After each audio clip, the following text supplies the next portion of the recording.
barkhad jaamac xirsi batuun xogayaha cadaaladda u qaabisan xisbiga wadani oo ay welinayeen xubno ka mid ah xogayaasha garabka dhalinyarada heer qaran ee isla xisbigaasi ay waxay si midaysan uga deeriyeen marxaladda xilligan ay ku sugan yihiin laba mas-uul oo xisbigan ku habtirsada oo maalmihii laga soo gudbay ku sugan xabsi ku yaala gudaha Hargeysa iyagoona sidoo kale eedayn u jeediyey xukuumadda Somaliland taliska ciidanka booliiska si gaarana waxay carabka ugu dhufteen xadhiga wariye Cabdiraxmaan Carab Daawud oo maalmihii laga soo gudbay dhankiisa isna ku xidhan xabsi ku yaala gudaha Hargeysa وانا كان ugureyn barkhad jaamac xirsi oo arimahan ka hadlaya raxmadu waxay leedahay sabab ay ku timaado naxariista rabbi sabab bay ku timaado iskama timaado dulmiga maanta ka taagan xabsiyada dulmiga maanta ka taagan saldhigyada dulmiga maanta ka taagan dalku waata keentay dad nool oo xay inay gaajiyo haraad u dhintaan waata keentay cuqubooyinka gudaheena ka dhacaya inuu ilaahay nagu ciqaabo abaaraha maanta socda dulmiga maanta taagan hintii magaca lahayd ama mas'uuliyadda dalka u haysay ee annaga xisbigayaga ka tirsanayd baanu arkaynaa tan lagu hayo maxaad u malaynaysaa dad aan codkoodu meel dheer gaadhayn oo cid u hadashaa ayna jirin oo xil dawladeed aan xil xisbi iyo xil kale midnaba aan haynin iyaguna say u dhibayn waa la dareemi karayaa waxaanu si kooban ummadda Somaliland ugu sheegaynaa haddaanu xisbiga wadani nahay kow bilayska Somaliland inaanu dhaxahayn dhexnimadii iyo dhexdhexaadnimadii bilayska lagu yaqiinay inay baaba'day oo meesha ka baxday laba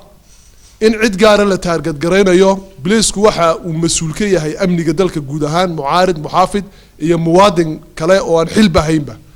waxa taa daliil u ah marka saldhigyada aanu sorano dadkeedii ka xidhanay xisbiga ama dadka kale ee muwaadiniinta lagu tacadiyay booqdo bal xaaladooda arka noloma ogola waxa taa daliil u ah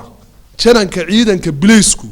inuu cid gaar ah u adeegayo oo xasaanadii iyo haybadii iyo mas'uuliyadii qaranka u hayay uu cid gaar ah ugu adeegayo uu cadaaladii ka tagay una cadaalad falaynin una cadaalad aanu waxba ku eegaynin una garsoorka iyo mas'uuliyadda qaranka u saaran aanu cidda isaga wax ka sheegtana in la xidhayo waxaana daliil u ah inanka Cabdiraxmaan la yiraahdo 4 cisho maanta isaga u xidhan oo suxufiya waana dulmiga roobku uu ku diilaayo weeya seed aniga wax iga sheegtaa iyo sideed heblo wax uga sheegtaa iyo sideed hebel wax uga sheegtaa oo jidadka ay banayso laakiinse waa inay sida tahay u banaysaa isaga waxa waajib ku ahaa inuu ka soo bilaabo guriga wadada loo banaynayo ee wadada ku jira inuu isagu soo galiyada oo haddana uu soo mariyo guriga gobolka ee kulmiye kadibna shacabku waxay wadada kaga jiraan uu sheegayo oo media soo mariyay oo mariyahay waxaanu leenahay oo sooltay ka leeyahay sooltay ko guud arwo waxa tartaa wax ma aha 60 sano in ka badan bay fanka ku soo jirtay 20 sano in ka badan bay xanuunsanaysay dhakhtar baynu u awood weynay marka inaynu gurigeena ka burburino hadii laga hadlay oo mas'uuliyiinta lagu xiray waxaan maantida iyo dadka saasan u hadlaynaa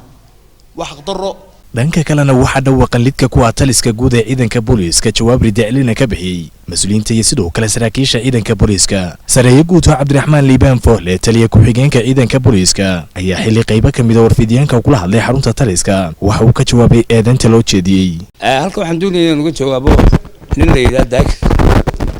daakir waxaan doonayaa inuu ogaado dalkan inuu leeyahay madaxweynaha maanta xukuma madaxweynaha jamhuuriyadda Soomaaliland maxamuud Siilaan inuu yarka inuu cadowgaysu nahay aynu isticmaalaan weey madaxweyne jira oo caafimaad wanaagsan oo shaqeynaya oo dalkan hogaamintiisa gacanta ku haya 24 saacadood iyo saacad kasta ayaa jooga kaasa hogaaminaya adiguna waxaan leeyahay de waxbaanu maqmaqalnaa waa ishaydu waa kula socotaa ishayadu way kula socotaa maantay waxa kale doonaya halkan inuu jawaabo sarkaalka ninka la yiraahdo barkhad oo yidhi taliya ciidanka kalsooni oo kala noqono dhinac buu yahay oo xisbigu culaadiya iyo kan culaadiya horta ilaahay marka laga baqo ciidankan bileysku jamhuuriyadda Soomaaliya ummadan iyo dalkan buu u dhaqanyay cid kasta oo xukunka qabataan iyagu bay u adeegsataan nabadgelyada dalka iyo qarannimada jiritaankeeda annaga xisbiyadu waa noo dhex waxa weeyaan waxa ka hadlaysay laba nin oo dambi galay labada ninna ciidoodii waa la hayaa maxkamad baa loo horgeeyay hadii aanu xisbi ahaan u doonanay ama cid ahaan u doonanay halkaas ay ka cadaan doontaa oo maxkamadda wax ku waayo annaga dambi la noqon ama waa la heli oo waa la xukumi oo dembigooda ku cadaan ma fiicna markaa mar walba barkad horta in ciidanka biliiska aad ka hadasho ma jeclin in cid shicibi ka hadasho ciidanka biliiska ama cid kastaaba ay ka hadasho ciidanka biliiska waa ciidan jira siyaasadaha ciidanka iyo shaqadooda iyo horumarkooda iyo nidaamkooda iyo dhaqankooda ninka ka hadlaa waxaan u aragnaa kaasi inuu si kala yahay shalay cabdullaahi fadal markii aad kursiga nagula fadhiday dowladdan kulmiye ka mid ahayd waad ammaanaysa oo weli baad lahay maantana waxaad leedahay kalsooni baanu kala noqon kalsoonida taliyaha ciidanka waxaa haya madaxweynaha jamhuuriyadda somaliland iyo ummadda iyo shacbiga u haya iyo ciidankiisa fadlan ha laga waantoobo waxyaalaha aan afka ku wanaagsanayn iyo ummadnimada ku wanaagsanayn ee aan ciidamada laga sheegayo dadku waa inay ka waantoobo وفيصل محمد آدم فيصل فيفا تي في عالمي Somali Cable مقالة هرقيسة.